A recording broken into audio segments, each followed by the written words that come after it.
آج جس چیز کی کمی ہے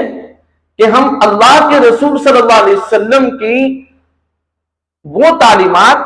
کہ جو اللہ نے آپ کو دی قرآن کریم اور جو اس پر تربیت کا نظام، وہ سب تو ہم کر رہے ہیں، لیکن حقیقت بات یہ ہے کہ آج ہماری زبان شعلے نگل رہی ہے، وہ ہماری زبان پیار و محبت کی زبان نہیں رہی۔ اسی وجہ سے آج انسانی قلوب پر اسلام اور دین کا پیغام وہ دستک نہیں دے رہا، وہ اس کو قبول کرنے پر آمادہ نہیں ہو رہے، حالانکہ وہ پیغام سے نفرت نہیں کر رہے۔ جب وہ قرآن کریم پڑھتے ہیں تو کہتے ہیں کہ بہت زبردست کتاب ہے، جب وہ جناب نبی کریم صلی اللہ علیہ وسلم کی احادیث اور سیرت طیبہ پڑھتے ہیں تو کہتے ہیں کہ اس جیسی شخصیت کوئی نہیں ہے۔ لیکن جب وہ سخت رویے دیکھتے ہیں، سخت معاملات دیکھتے ہیں، تو یقیناً ان کے لیے اسلام قبول کرنا یہ ایک خوف کی طرح ان کے اوپر سوار ہو جاتا ہے۔